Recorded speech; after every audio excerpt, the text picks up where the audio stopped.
승리를 위해서 마키아벨리를 따를까 하나님을 따를까, 이것이 오늘 말씀의 주제입니다. 영국의 극작가이자 시인인 크리스토 말로의 대표적인 희곡 몰타의 유대인에서 마키아벨리가 첫 번째로 등장해서 자신의 저서인 군주론에 대해서 이렇게 말하는 장면이 나옵니다. 나는 마키아벨리, 나는 나를 가장 혐오하는 자들의 존경을 받고 있다. 어떤 사람들은 내가 쓴 책들을 대놓고 비난하지만 그래도 그들은 내 책들을 읽을 것이고 그로써 베드로의 의자를 차지하게 될 것이며, 나를 버릴 땐 나를 추종하는 야심가들에 의해 독살당할 것이다. 지극히 세속적이라고 해서 모두들 비난하고 혐오하지만 그 위력을 아는 사람들이 속으로 탐독하고 있는 책, 그래서 이 책을 제대로 읽으면 베드로의 의자, 곧 교황의 자리를 의미합니다.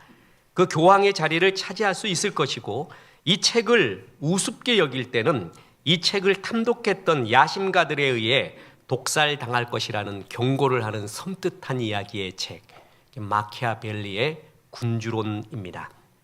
이 군주론은 현실의 책입니다. 가장 현실적인 책, 그리고 불편한 진실을 담고 있는 책. 그래서 많은 정치인들이 특히 좋아합니다. 우리나라의 정치인들, 또한 대통령 지냈던 사람들, 전 세계의 정치인 지도자들이 굉장히 탐독하는 책 중에 하나가 마키아벨리의 군주론입니다. 사업가들도 통과해야 되는 책 중에 하나입니다. 특히 역사적으로 보면 히틀러나 무솔리니 같은 독재자들이 굉장히 좋아했던 책이라고 알려져 있고, 특히 무솔리니는 자기 인생의 한 권의 책을 이야기한다면 바로 이 마키아벨리의 군주론을 말할 정도로 정말 탐독하고 그대로 행해보려고 했었던 그런 사람의 책, 그게 바로 군주론입니다. 이 현실 생활에서 승리는 굉장히 중요합니다. 특히 국가 간의 전쟁에 있어서 승자와 패자는 너무나 차이가 납니다. 반드시 이겨야 됩니다. 사업에서도 2등은 없습니다. 1등이 되어 이겨야 the winner takes all, 승자가 다 가져가는 듯한 현실이 우리 가운데 많이 있습니다. 그래서 평상시에 우리 그리스도인들도 평상시에는 유교적이고 급할 때는 불교적이고 사업이나 사회생활 할 때는 마키아벨리적인 경우가 없지 않아 있습니다. 마키아벨리의 이러한 군주론의 이야기가 진짜 현실을 승리하는 이야기인가? 이것이 판치고 있는 세상에서 그리스도인은 승리를 위하여 마키아벨리를 따를 것인가, 아니면 하나님을 따를 것인가? 오늘 무거운 주제입니다. 그런데 주님의 성령의 은혜로 하나님의 말씀을 통해서 주님의 답을 주시리라 믿습니다. 오늘 본문은 첫째로 하나님을 떠난 권모술수는 망한다라는 교훈을 우리에게 정해주고 있습니다. 권모술수가 구약 성경에도 굉장히 많이 나옵니다. 특히 열왕기 상하를 보면은, 특히 열왕기 상하는 북왕국 이스라엘과 남왕국 유다의 이야기인데, 북왕국 이스라엘의 역사를 보면은요, 그 이야기를 보면 하나님이 떠난 듯한, 하나님이 없고 권모술수만 행해지는 인간의 역사를 보는 듯합니다. 그게 북왕국 이스라엘의 역사가 열왕기에 많이 나타나 있습니다. 여러분 아십니까? 지금 컨템포러리 주이시, 지금 현재 있는 유대인 이스라엘 나라는 북왕국이 없습니다. 남왕국의 나라입니다. 북왕국의 흔적은 지금 어디에 있는가 모르겠습니다. 그 북왕국을 하나님이 다 쓸어버리신 것입니다.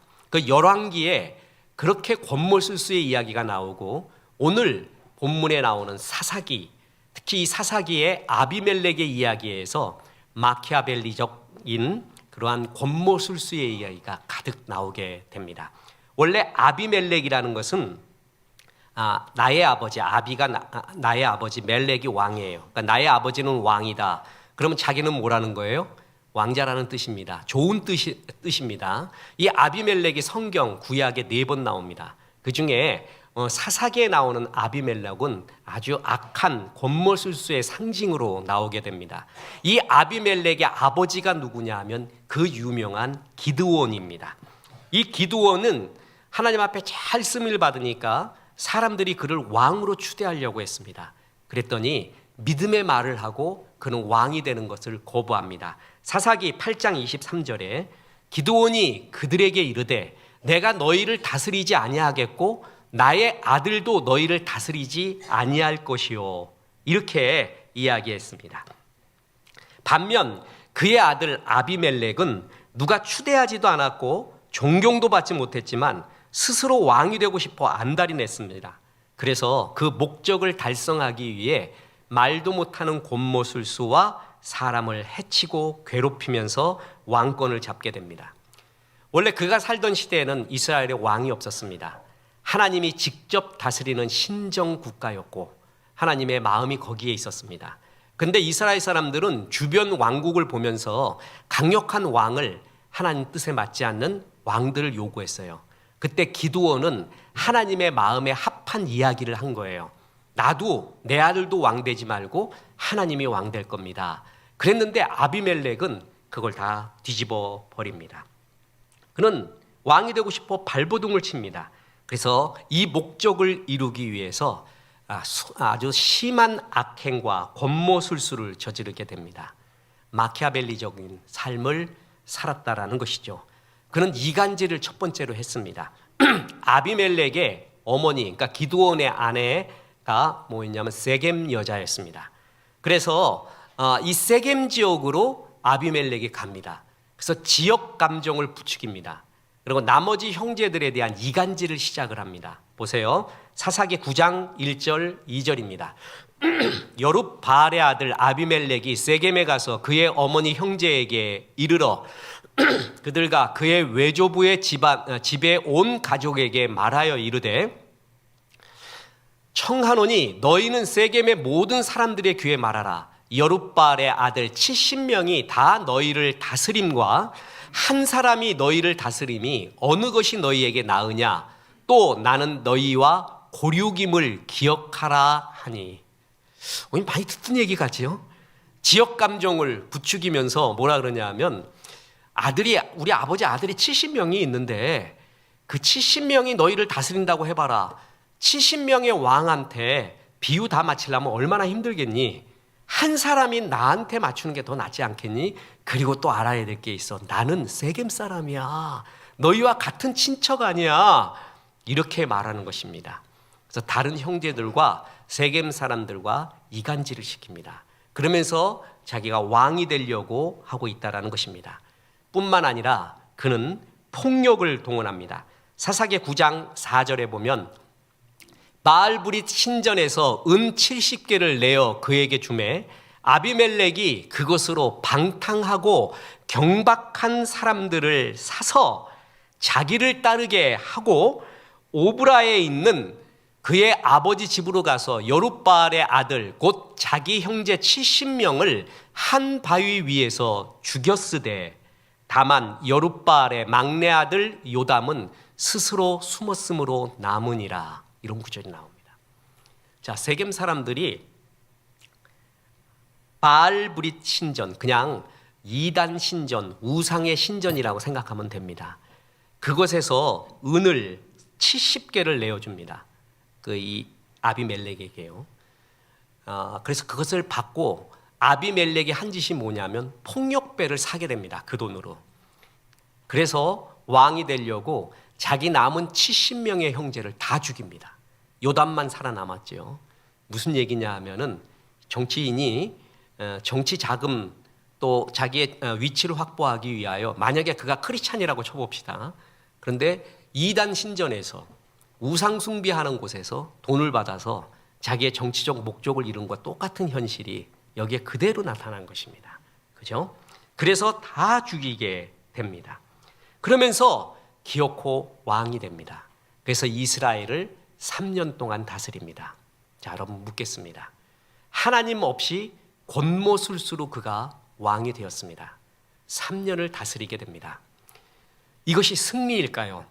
어떻게 하든 이런 목적을 이룬 것이 승리일까요? 성공일까요? 그의 마음은 편했으며 하나님의 축복이 임했을까요? 두 번째 결론이 있습니다. 하나님의 도움이 절대적이라는 것입니다. 결국 왕이 되었지만 하나님이 이 사람들을 심판하기 시작을 합니다. 그런데 그 심판이 너무나 기가 막힙니다. 세겜 사람들에게 하나님이 악령을 보냅니다. 구약 성경에 악령을 하나님이 보낸다는 것은 굉장히 난해 구절입니다. 그것에 대한 것은 절제하고 쉬운 말로 하나님의 신이 하나님의 역사가 일어나기 시작했다라는 의미로 받아들이면 됩니다. 그래서 세겜 사람들이 아비멜렉의 절대적인 정치적 기반이었잖아요. 근데 하나님이 악령을 보내서 세겜 사람들과 아비멜렉을 이간질합니다. 둘이 분열하게 만들어버립니다. 보세요. 사사기 9장 23절입니다. 하나님이 아비멜렉과 세겜 사람들 사이에 악한 영을 보내시며 세겜 사람들이 아비멜렉을 배반하였으니, 자기가 처음에 왕이 될 때 세겜 사람들한테 가서 나 친척이요 한 사람 왕 되는 게 낫지 않겠소 하면서 다른 형제들과 이간질했잖아요. 똑같이 당합니다. 똑같이 당해서 그 세겜 사람들에게 배반을 당하게 하나님이 만드신 것입니다. 기가 막히지 않습니까? 현실의 법칙이 권모술수가 이기는 듯해도 하나님은 전부 보고 계시고 있습니다. 그래서 그대로 당하게 해줬습니다. 뿌린 대로 거두게 되었습니다. 그래서 아비멜렉의 성정이 가만히 있겠습니까?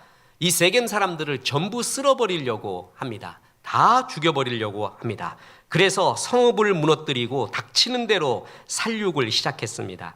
세겜의 지도자들이 어느 신전에 가서 숨자 그 지하 동굴 앞에 불을 피워서 안에 있는 세겜의 지도자 1000명을 다 죽이게 됩니다. 거기서 그치지 않습니다. 이 세겜 사람들이 네베스라는 곳으로 갑니다. 도망을 갑니다. 그랬더니 그까지 쫓아갑니다. 그래서 사람들이 망대 위에 올라가 숨자 또 그 아래 불을 지르게 됩니다. 다 죽이려고 합니다. 여기까지였습니다. 아비멜렉은 이 네베스 전투에서 부상당하여 죽게 됩니다. 구스타프 도레라는 이런 성경 그림을 잘 그린 화가가 있습니다. 우리 교회에도 그림 그리는 분들 많이 있는데 풍경을 그리는 것도 좋고요. 자기의 심상을 추상적으로 나타내는 것도 좋지만 성경을 한번 생각해 보세요. 성경의 어느 장면을 내가 그린다, 내 심상으로 그린다, 이런 거 굉장히 하나님께 영광 돌릴 수 있는 작품입니다. 그런 그림도 많이 그려주세요. 전도 소책자로 만들게요. 그리고 교회에다가도 좀 붙여놓고 이러면 얼마나 좋겠습니까? 이 구스타프 도레가 이렇게 쓰임받은 사람이에요. 그 사람이 사실적 펜화가 있는데 아비멜렉에 대한 그림을 그렸습니다. 한번 보시기 바랍니다. 거기에 왼쪽에 있는 그림 보면은 어떤 여인네가 이런 물맷돌이 아니라 이게 맷돌이죠. 맷돌을 집어 던지는 모습이 나옵니다. 그것을 아비멜렉이 맞습니다. 그래가지고 내가 칼에 맞아서 장렬하게 전사해야 되는데 여인네의 맷돌 맞아 죽는 게 창피해 죽겠어요. 그래서 옆에 그림 보면 자기의 부하에게 명령을 해서 나를 찔러 죽여라. 그래서 진짜 부하가 그 말을 듣고 진짜 찔러 죽이십니다. 그래서 아비멜렉이 거기서 죽게 됩니다. 아비멜렉의 이 마지막 순간은 굴욕적이었습니다. 불을 지르다가 위에서 여인이 떨어뜨린 맷돌로 그가 쓰러져 죽은 겁니다. 사사기 9장 53절 보시겠습니다. 한 여인이 맷돌 윗짝을 아비멜렉의 머리 위에 내려던져 그의 두개골을 깨뜨리니, 매우 상징적인 묘사입니다. 극히 가부장적이었던 고대 근동 지방에서 여인과 어린애들은 굉장히 미약한 존재로 그려지잖아요. 근데 아비멜렉이 어떻게 죽은 거냐 하면은 이 여인이 던진 주방기구예요. 그게 주방기구. 그냥 맷돌 주방기구 맞아서 죽은 거예요. 머리가 깨져갖고. 얼마나 창피하겠습니까? 그 수치를 견디다 못해 옆에 있는 부하 병사에게 나 찔러 죽여라. 그렇게 죽었다고 말해다오. 그래서 부하의 손에 찔림을 당해서 죽게 된 겁니다. 하나님은 아비멜렉의 삶을, 그가 행했던 말과 행위를 다 알고 있었습니다. 기억하고 갚아주십니다. 그런데 여기서 그치는 게 아니라 아비멜렉을 도와서 이득을 보았던, 불의를 같이 행했던 사람들까지도 전부 심판합니다. 그게 오늘 본문입니다. 보십시오. 사사기 9장 56절부터입니다. 아비멜렉이 그의 형제 70명을 죽여 자기 아버지에게 행한 악행을 하나님이 이같이 갚으셨고 또 세겜 사람들의 모든 악행을 하나님이 그들의 머리에 갚으셨으니 여룻바알의 아들 요담의 저주가 그들에게 응하니라. 심판을 누가 받았죠? 둘이죠. 아비멜렉과 그를 도왔던 세겜. 이들이 승리하는 줄 알았습니다. 이렇게라도 왕권을 차지하고 왕의 부스러기들, 권력의 부스러기를 먹는 게 삶의 승리인 줄 알았습니다. 근데 하나님은 다 보고 계셨습니다. 그래서 그 행한 대로 그대로 갚아주시고는 성경의 이야기가 나옵니다. 이런 이야기를 들을 때 믿음 없는 사람은 이렇게 말합니다. 목사님, 그건 성경의 이야기입니다.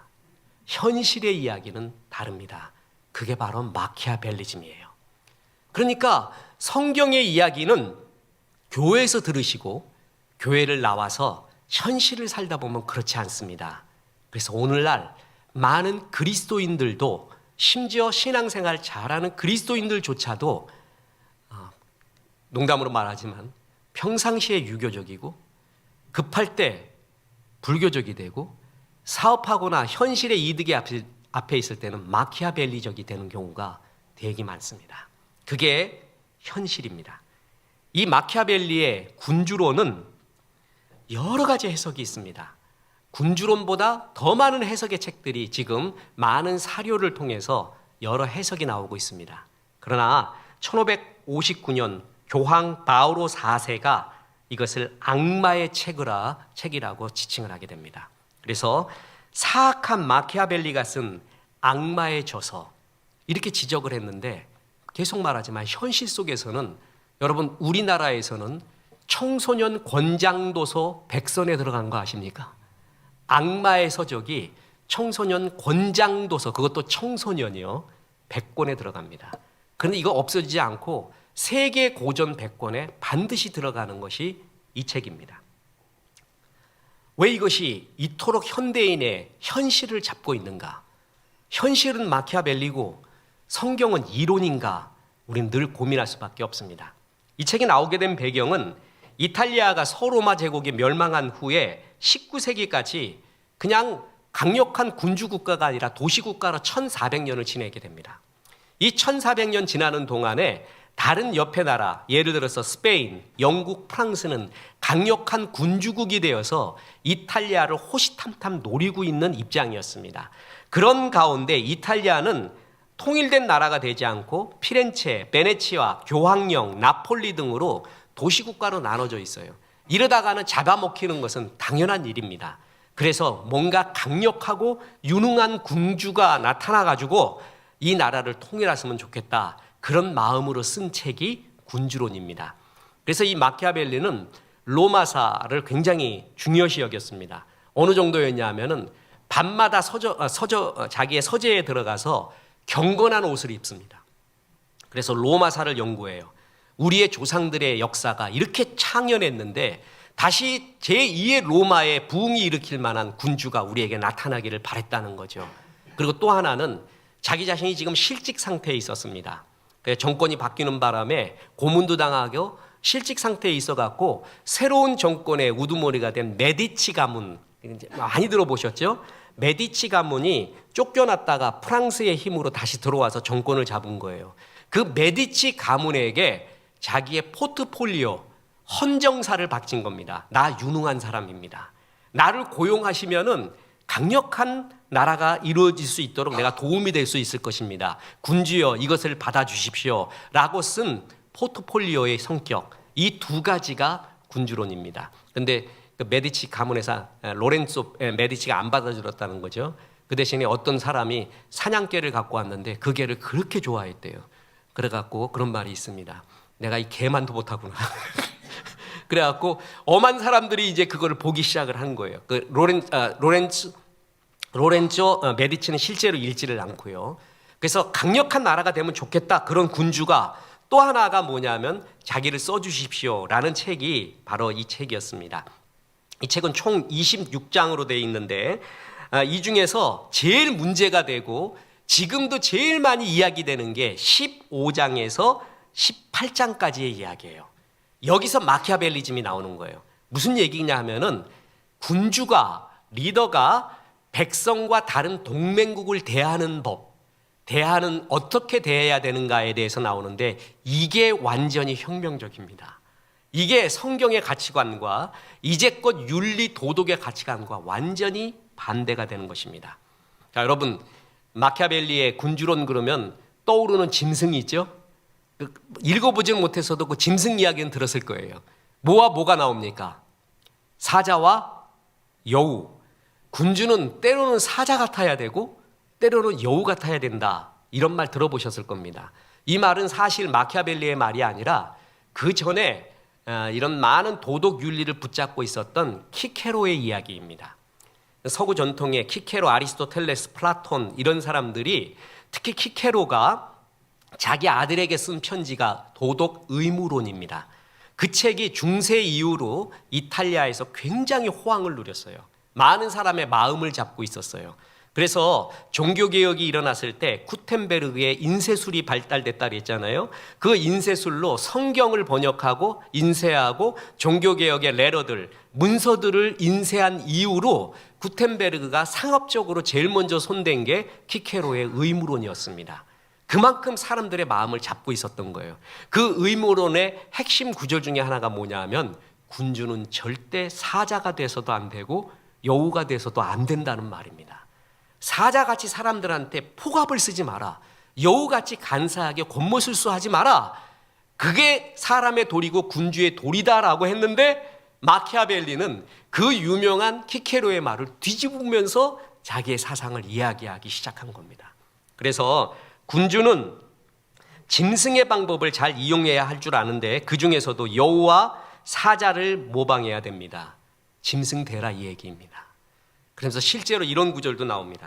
현명한 군주는 신의를 지키는 것이 그에게 불리할 때, 그리고 약속을 맺은 이유가 소멸되었을 때 약속을 지킬 수 없으며 또 지켜서도 안 됩니다. 이 조언은 모든 인간이 선하다면 온당하지 못할 것입니다. 그러나 인간이란 사악하고 당신과 맺은 약속을 지키려고 하지 않기 때문에 당신 자신이 그들과 맺은 약속에 구속되어서는 안 됩니다. 그러니까 뭐냐면은 군주는 약속하래요. 급하면은 이거 해주겠습니다. 저거 해주겠습니다. 그리고 그걸 얻어냈잖아요. 그럼 그 약속 버리래요. 지킬 필요 없대요. 상대편도 나쁜 놈이래요. 그러니까 같이 신의를 버려도 상관없다. 특히 군주는 국가를 경영할 때 있어서는 과정보다 결과가 중요하다는 거예요. 그래서 국가 경영할 때는 어떻게든 강력한 군주가 돼서 이겨야 된다. 승리해야 된다. 전쟁도. 어떤 곤모술수도 써라. 이겨야지 지면 안 된다. 그러면 우리가 성경적으로 이런 이야기 들을 때 말이 안 되지. 지금 우리 아비멜렉 이야기도 봤는데 그러면서도 현실적으로는 마키아벨리를 따라가고 맞다는 거예요. 왜냐하면 지금 전 세계의 지도자들이 나라가 다 이런 짓을 하고 있습니다. 약속 그거 다 도구에게 줘버려라. 약속 언제든지 깰 수 있어요. 그러니까 사람들도 그러려니 해. 대통령이 신이 안 지키는 것을, 정치인들이 약속 안 지키는 것을 그러려니 해요. 당연히 그때 그런 소리 할 수 있지. 이게 벌써 뭐냐 하면은 성경적 가치관보다 마키아벨리적 가치관이 우리 가슴에 가득한 거예요. 당연히 여기고 있어요. 특히 국가 간의 조약을 맺잖아요. 그래서 선의의 조약을 맺은 다음에 많은 군주들이 그 조약을 파기한다는 거예요.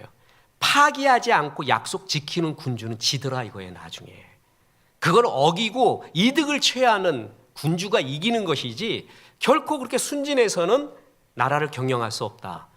그러니 교황도 이것을 악마의 서라고 하고 도덕론자들도 이걸 볼 때 뭐라 그러는 거예요. 그거 말도 안 된다는 거잖아요. 더 심한 말도 있습니다. 악덕이라도 이기기 위해서는 행하라. 군주가 사랑을 느끼는 것과 두려움을 느끼게 하는 것 중에 하나를 택하라면 두려움을 느끼게 하라. 그러니까 군주는 사랑이 있고 두려움의 대상이 돼야 된대요. 아, 우리 군주, 왕 참 사랑이 많아. 그리고 군주한테 조금이라도 대항을 하면 어떻게 돼요? 가차없이 죽어. 무서워. 이 두 가지가 군주에게 다 필요하대요. 근데 하나를 택하라면 사랑을 버리고 두려움을 느끼게 하래요. 이거 받아들일 수 있습니까? 백성이 군주를 무서워하지 않으면 나라 다스릴 수 없다. 사랑 언제든지 변한다. 두려움 변하지 않는다. 두려움 느끼게 하라. 그래서 여기서 이 15장에서 18장에 이런 이야기들을 중심으로 이른바 마키아벨리즘이 나오게 된 것입니다. 이 마키아벨리즘, 마키아벨리가 전격적으로 주장한 건 아니지만 후대 사람들이 고장 15에서 18장을 뽑아가지고 마키아벨리즘이라는 이야기를 나와요. 성공을 위해서 수단과 방법을 가리지 마라. 그런데 이것이 전 세계를 지배하고 있습니다. 니체가 이런 말 했습니다. 괴물을 상대하기 위해서 너도 괴물이 되지는 마라. 그런데 요즘 이렇게 말합니다. 괴물을 상대하려면 나는 더 큰 괴물이 돼야 된다. 그러지 않으면 이길 수 없다. 왼뺨 때리면 넌 2대 때려라. 오른뺨 들이대면 너 호구로 한다. 바보로 한다. 그래갖고 못 이긴다. 너 2대 때려라. 그럼 이제 감히 못 때릴 거다. 하나님 말씀과 반대가 되죠. 그런데 우리가 현실을 살 때는 이런 것들이 진짜 통용되는 듯한 우리는 현실 속에 있습니다. 정치인들 또한 심지어는 사업을 할 때도 우리 현실 속에서도 이런 경우를 느끼고 있지 않습니까? 그래서 교회에서는 할렐루야 찬송하지만 직장 나가서는 크리스찬이라는 걸 숨깁니다. 왜냐하면 마키아벨리적으로 살아야 되거든요. 그래야 자기가 살아남는다고 생각을 하기에 크리스찬이라는 걸 숨겨요. 그런 경우 많습니다. 거기서 신의회 활동하는 사람들은 직장에서 대단한 사람입니다. 전 그런 면에서 굉장히 존중합니다. 그리스도인인 걸 드러내고 나는 하나님 앞에 살고 있다는 걸 이야기할 때 정말 존경스러운 것입니다. 그런데 이 마키아벨리의 군주론이 그렇게 많이 통용이 돼도 저는 여기서 성경적 가치, 마키아벨리의 고민을 하나 보고 마키아벨리에 대한 수많은 해석들이 있지만 이것은 마키아벨리의 군주론의 핵심 중에 핵심이다라고 공통적으로 말하는 것이 있습니다. 뭐냐면 포르투나와 비루투라는 것입니다. 어렵게 생각하지 마십시오. 포르투나는 포춘 뭐냐면은 행운을 뜻하고 비루투라는 것은 뭐냐면 원래 덕이라는 말이었는데 마키아벨리가 인용을 할 때는 개인의 위기 극복 역량을 말합니다. 능력을 말해요. 그러니까 왕한테는 또 사람한테는 2가지가 필요하다는 것을 아주 지극히 땅의 이야기만 하는 마키아벨리도 알았습니다. 뭐냐면 절대적으로 행운이라는 게 필요하다. 그리고 역량이라는 게 필요하다. 자, 이 사람은 하나님을 믿지 않기 때문에 행운이라고 말하죠. 이 행운이 뭐죠? 우리의 성경의 용어로 말하면 하나님의 도움이에요. 마키아벨리도 안 게 뭐냐면 절대적으로 포르투나가 필요하다라는 거예요. 그래서 로마사를 자기가 연구했다 그랬잖아요. 로마사를 연구해 보니까 군주가 된 사람 중에서 포르투나가 없는 사람이 없더라는 거예요. 행운이 따르지 않은 사람은 없었더라는 거예요. 그만큼 행운이라는 것이 중요하다. 그러면 우리 인간이 그 행운의 지배를 당할 것이냐? 그러지 말자. 우리 창피하다. 우리 비루트, 능력을 기르자. 예를 들어서 홍수가 났다. 그건 어쩔 수 없다. 그런데 홍수를 이기는 방법이 있다. 미리 제방을 쌓다. 둑을 쌓자. 라는 우리의 능력이 있으면은 홍수를 완전히 이기지 못하더라도 최소화하지 않느냐. 그래서 군주는 뭐가 있어야 된다? 재량이 있어야 된다. 능력이 있어야 된다라는 쪽으로 더 강조를 하는 거예요. 그러면서도 포르투나 이게 왕에게 있어서 절대적이다라는 건 알고 있어요. 그래서 이런 말 합니다. 원래 세상 일이란 포르투나와 신의 뜻에 따라 결정되기 때문에 인간이 아무리 머리를 쓴다고 해도 이 세상의 진로 자체를 바꿀 수는 없다. 이게 군주론을 자기가 말한 거예요. 이런 권물술수 행해라 라고 말하지만 그가 정말 알고 있는 것은 신의 뜻, 하나님의 도움, 포르투나라는 것이 분명히 있더라는 거예요. 또 보세요. 영토를 획득하는 방법에는 타인의 무력을 이용하는 경우와 자신의 무력을 사용하는 경우가 있으며 운명, 포르투나에 의한 경우와 역량, 비루투에 의한 경우가 있습니다. 그러니까 인간의 권모술수와 역량만으로 될 수 없다라는 것을 그도 알고 있습니다. 그런데도 포르투나라는 말이 싫은 거예요. 하나님이 개입하고 인간사에 개입해서 뭘 한다라는 말이 싫은 거예요. 그래서 우리 역량을 키우자라는 쪽으로 말한 거고 지금 이 세상에서는 하나님의 도움이라는 걸 다 빼버리고 우리 인간의 역량을 키우자. 그래서 운명을 극복하고 이기자라는 마키아벨리즘으로 흐르고 있다라는 이야기죠. 그러나 이 사람도 피할 수 없는 게 하나님의 도움, 신의 뜻이라는 것이 있다라는 것을 알고 있다라는 거죠. 가장 인간적으로 가장 사악한 듯한 말을 하는 사람도 하나님이 있다라는 것을 하나님이 가르쳐 준 겁니다. 저는 그런 가운데 제일 대표적인 구절이 뭐냐 하면은 우리가 다윗이 골리앗을 이길 때 뭘로 이겼죠? 물맷돌. 물맷돌은 뭐냐면 물매라는 돌리는 기구와 그 다음에 돌, 그 두 개가 합쳐져서 하나님의 은혜로 이겼잖아요. 성경 구절에 나오잖아요. 사무엘상 17장 40절, 손에 막대기를 가지고 시내에서 매끄러운 돌 5을 골라서 자기 목자의 제구 곧 주머니에 넣고 손에 물매를 가지고 블레셋 사람에게로 나아가니라. 분명히 물매와 돌 갖고 나왔잖아요. 근데 마키아벨리는 요걸 빼버립니다. 성경을 왜곡시켜서 뭐라 그러냐면은 다윗이 갖고 갔던 게 물매와 돌이 아니라 물매와 단검을 가져갔다고 합니다. 칼, 스워드를 가져갔대요. 이렇게 고쳐버립니다.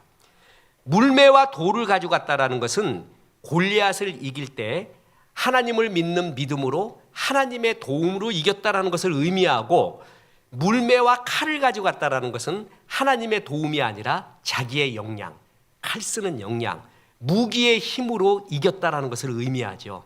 이렇게 발버둥 치는 거예요. 하나님의 도움보다 인간의 역량을 키우자. 그래서 무장하지 않는 예언자, 사바나 롤라라고 있습니다. 무장하지 않고 그냥 하나님의 말씀만 전했던 예언자는 다 죽었다, 능욕당했다, 예언자도 무장해야 된다, 이런 식으로 말했습니다. 하나님의 도움을 빼고 뭐냐면 인간의 역량을 극대화시킨 것이죠. 그런데도 우리는 알고 있습니다. 이 세상 승리는, 진정한 승리는 하나님의 도움 속에서 이루어진다는 것입니다. 자, 보십시오. 잠언 21장 31절. 싸울 날을 위하여 마병을 예비하거니와 이김은 여호와께 있느니라. 하나님의 도움 없이는 될 수가 없다.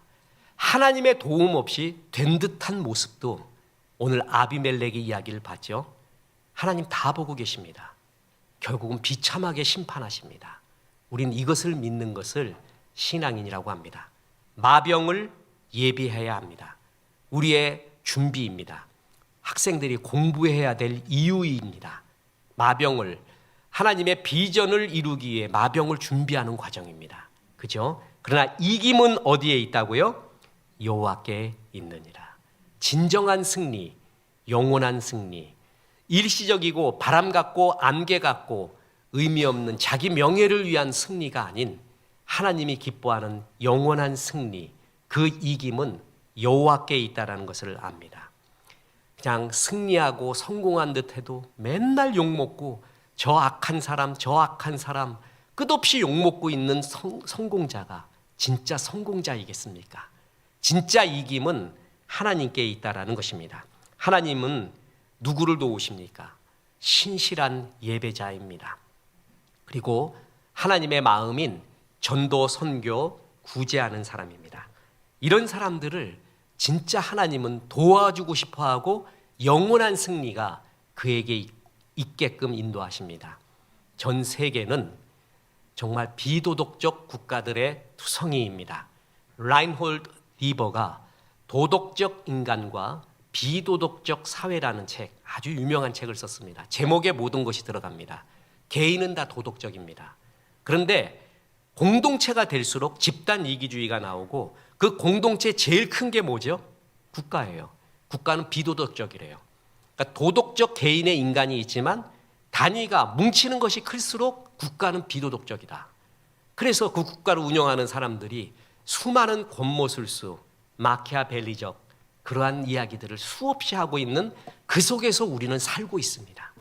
그런데 우리가 알아야 되는 것이 그것이 현실의 승리와 현실을 지배하는 모든 것이 아니라는 겁니다.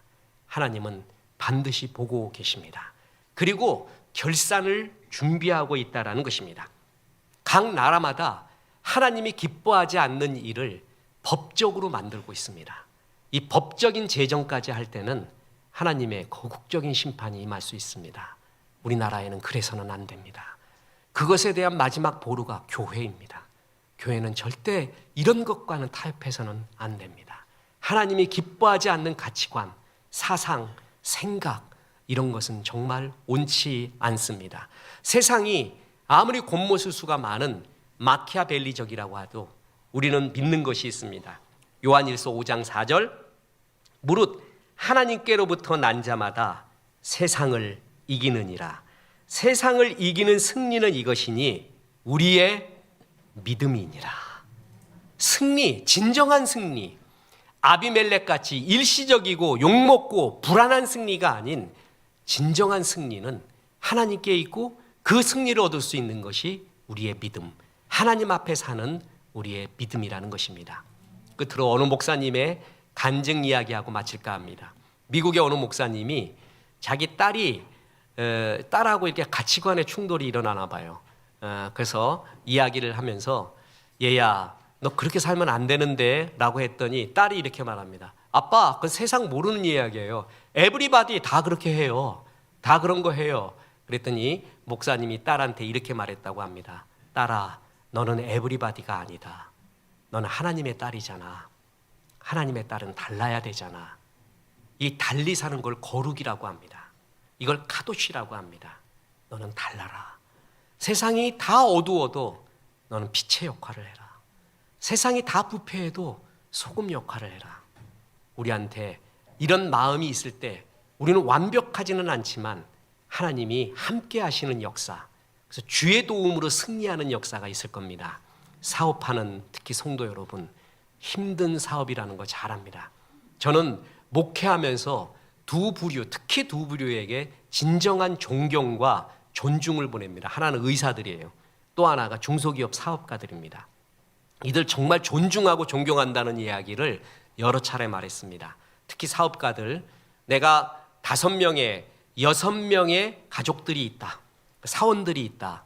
그럼 나 혼자의 사업이 아니라 나는 5명, 6명의 가족을 먹여주고 있는 겁니다. 그들을 살려주고 있는 겁니다. 얼마나 귀한 일을 하고 있습니까? 이 가운데 이겨야 되잖아요. 승리하기 위해 이 척박한 현실 가운데 끝없는 유혹이 있을 거예요. 마키아벨리적으로 살까? 그래서 이길까? 이에 대한 끝없는 유혹이 있을 것입니다. 여러분 힘내십시오. 세상을 이기는 승리는 이것이니 우리의 믿음이니라. 하나님 앞에 신실하십시오. 그래서 하나님의 도움받아 승리하십시오. 그래서 많은 영혼 주 앞으로 돌아오게 하는데 쓰임받는 귀한 종들 되기를 주 예수의 이름으로 축원합니다. 하나님의 말씀 생각하며 이제 결산의 날 생각하며 찬송합니다. 180장입니다. 나의 이름 부를 때에 잔치 참여하겠네. 이제는 우리 구주 예수 그리스도의 은혜와 하나님의 크신 사랑과 성령님 하나님 앞에 하나님의 도움을 바라고 살라 말씀하심이 이 말씀에 아멘한 성도들에게 함께 하셔서 이제부터 끝날까지 크신 영광 받으시옵기를 우리 구주 예수 그리스도 이름으로 축원하옵나이다. 아멘.